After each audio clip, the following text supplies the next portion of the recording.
इसके प्रिंटर तीन चीज़ें हमें चाहिए। नमस्कार साथियों, आवाज आ रही? हाँ सर।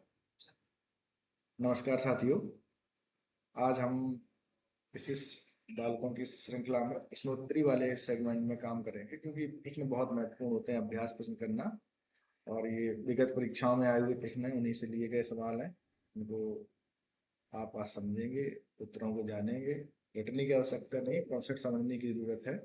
रटने से अच्छा है कि आप पूरा कॉन्सेप्ट समझ लें, वो ज़्यादा बेहतर रहेगा आपके लिए। तो उसी क्रम में पहला सवाल हमारी स्क्रीन पर खुला हुआ है। विशिष्ट आवश्यकता वाले बच्चों को कितने भागों में बांटा जा सकता है? तो प्रश्न संख्या एक है हमारे सामने। कर्सर यहाँ ले जाएं। यानी CWSN जो हमारे बच्चे हैं, इनको हम कितनी श्रेणी में बांट सकते हैं? एक, दो, तीन और चार। चार हमारे पास ऑप्शन है। तो हम देखते हैं इनका सही ऑप्शन, तो बता दें आपको, चार होगा। श्रेणी कौन कौन सी? नंबर एक है आपकी शैक्षिक भिन्न बालक। शैक्षिक रूप से जो भिन्न है, ये नहीं रहेगा। दूसरा रहेगा आपका सामाजिक भिन्न। सामाजिक भिन्न बालक। तीसरी श्रेणी रहेगी आपकी मानसिक भिन्न। मानसिक भिन्न। और चौथी श्रेणी रहेगी आपकी शारीरिक भिन्न। शारीरिक रूप से भिन्न। तो इस प्रकार से हमें आंसर मिलेगा कि CW श्रेणी बालकों की चार श्रेणियां हैं। अगले प्रश्न पर चर्चा। विशिष्ट ऐसा व्यक्ति है जिसकी शारीरिक, मानसिक, बुद्धि, इंद्रियों, पांचवी क्षमता अनोखी है। यानी ये विशिष्ट की परिभाषा है। विशिष्ट बालक या विशिष्ट व्यक्ति किसको मानेंगे? कि जो व्यक्ति शारीरिक रूप से, मानसिक रूप से, बुद्धि से, इंद्रियों से अपना अलग है, अनोखा है। ये कथन किसका है? ऑप्शन हमारे पास चार हैं। क्रो एंड क्रो, हीबर्ट, हीबर्ट है, ये वर्ड नहीं है, क्रिक, हैबिट एंड फॉर्नेस। तो इनमें हमारा ऑप्शन जाएगा, ये परिभाषा है हैबिट एंड फॉर्नेस की। नेक्स्ट प्रश्न है, विशिष्ट आवश्यकता वाले बच्चों की किसने दुर्लभ गुणों वाला बच्चा बताया? ये बहुत अच्छा टर्म है, दुर्लभ गुण, रेयर। ये मान के चलते हैं कि विशिष्ट बालकों में दुर्लभ गुण पाए जाते हैं। ये किसने कहा है? ऑप्शन हमारे पास सामने है। पहला ऑप्शन क्रो एंड क्रो, वीबर्ट, क्रिक, हैबिट एंड फॉर्नेस। इसको वीबर्ट कर लें, वीबर्ट। तो यहाँ विशिष्ट गुणों वाला बालक जो दुर्लभ है, ये कहा था आपका क्रो एंड क्रो। नेक्स्ट प्रश्न है, विकलांग जन अधिकार अधिनियम वर्ष स्थान में लागू किया गया? तो ये चर्चा हमने वीडियो में भी की थी। इसको कहते हैं PWD act. PWD personal with disability act कब आया था? तो इसका उत्तर है, ऑप्शन आपके दिए गए हैं। एक तो 1992, 1995, 2012, 2016। PWD एक्ट पूछा गया है, तो ये आएगा 1995। अगर यही क्वेश्चन बदल दें, RPWD एक्ट करके, right with right the right of person with disability act, तो ये आया ऑप्शन 2012। तो ध्यान से देखना है कि PWD एक्ट पूछा गया है कि RPWD एक्ट पूछा गया है। दोनों बड़े कंफ्यूजन है, बहुत जल्दबाजी में ना करें क्वेश्चन।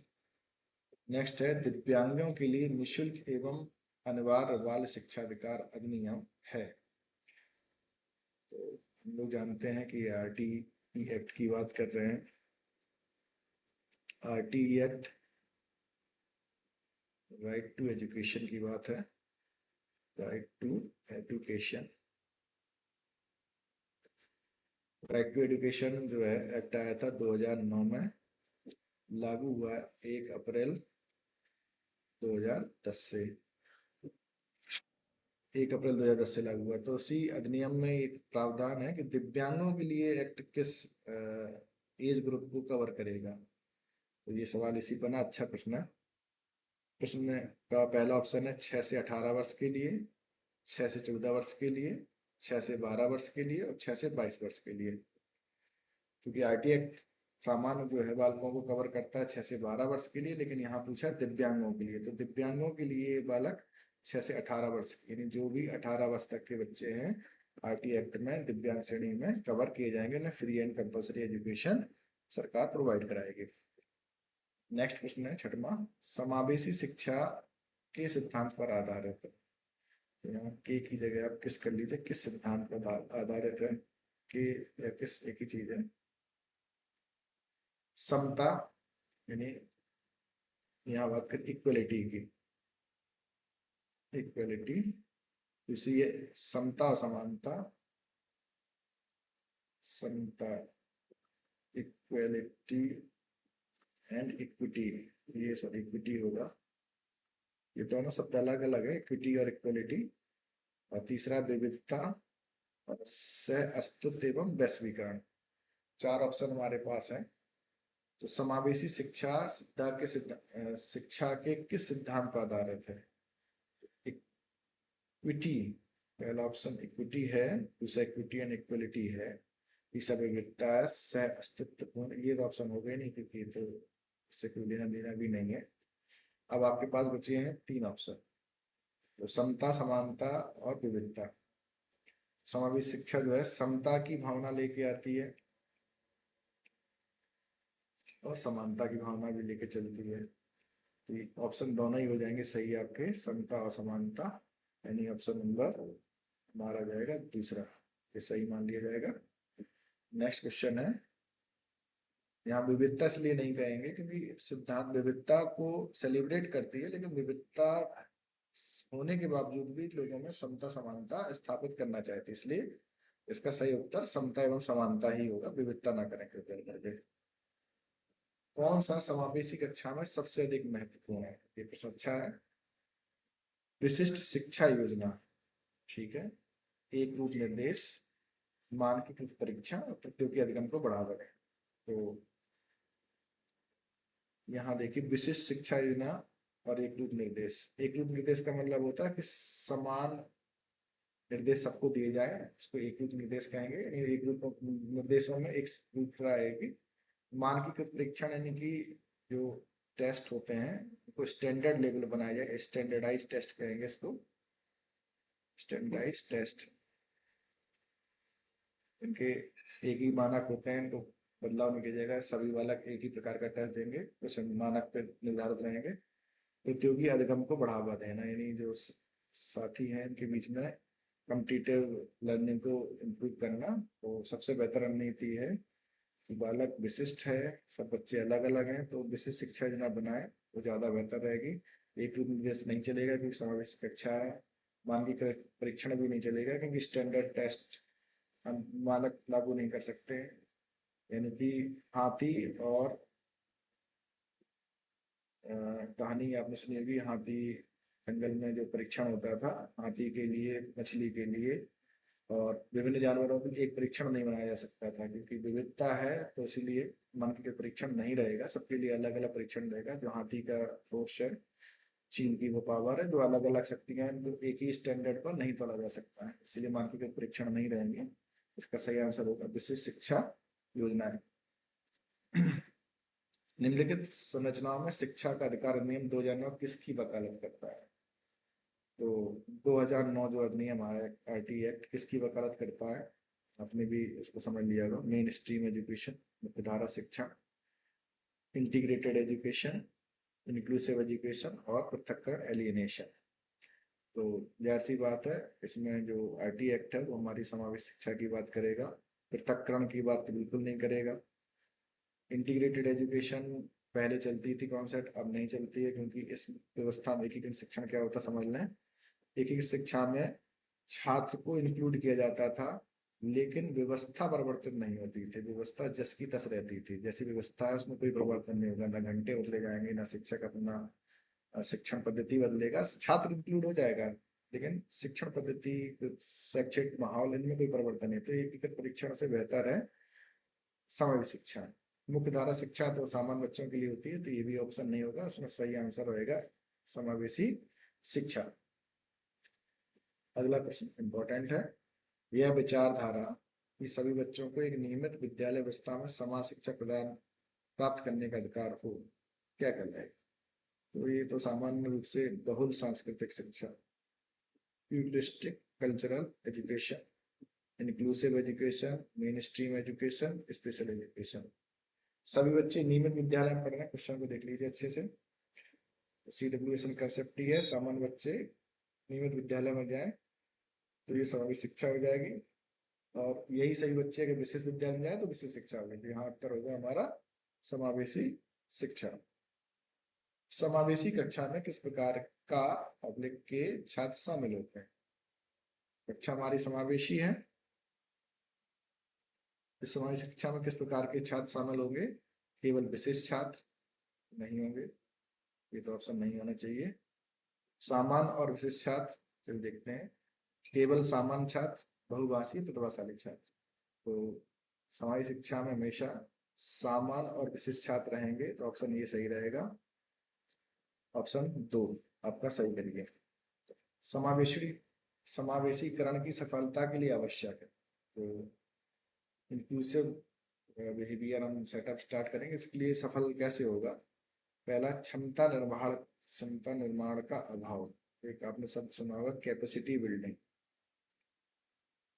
यानी कि हम जो हमारा एनवायरनमेंट है इसमें हम क्या चेंजमेंट करें कि वो बेहतर हो के कैपेसिटी बिल्डिंग का काम करने लगे। तो इसमें अभाव लिखा है, अभाव नहीं होना चाहिए, इसलिए ऑप्शन गलत हो जाएगा। अभिभावकों की भागीदारी का ना होना, ये तो ऑप्शन गलत है, ना होना। अभिभावकों की भागीदारी होनी चाहिए, ना होना गलत ऑप्शन।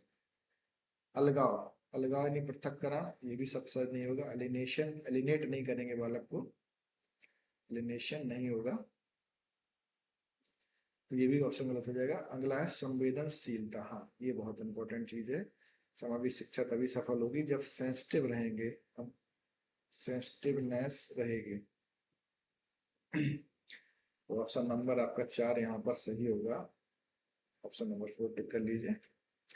CWSN का क्या अर्थ है? ये क्वेश्चन अंग्रेजी में था लेकिन इसको हिंदी में एज इट इज लिया गया। तो CWSN हमने बहुत बार पढ़ा होगा, तो इसको बहुत आसानी से टिक कर लेते हैं।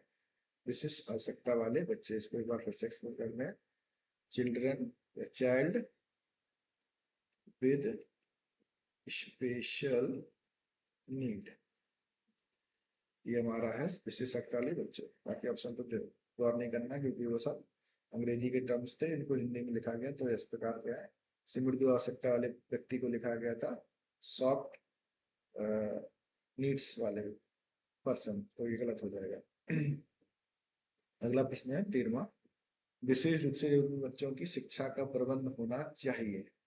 अब ये विशेष रूप से जरूरतमंद का मतलब वही वाले बच्चे हैं जो हम पढ़ रहे हैं CWSN। तो यहाँ ऑप्शन देख के अपने आप समझ में आ गया होगा, CWSN बच्चे कहाँ पढ़ेंगे? दूसरे सामान्य बच्चों के साथ। दूसरा ऑप्शन है आपके पास विशेष विद्यालयों में, विशेष बच्चों के लिए विकसित विधियों द्वारा। तीसरा है विशेष विद्यालयों में, और चौथा ऑप्शन है विशेष विद्यालय में विशेष शिक्षकों द्वारा। तो CWSN बच्चे कहाँ पढ़ेंगे? ऑप्शन पहला ही सही है, बाकी सही नहीं है। पहला ऑप्शन सही कर लीजिए। अगला प्रश्न है समावेशी शिक्षा उस विद्यालय, विद्यालय कर लीजिए इसको,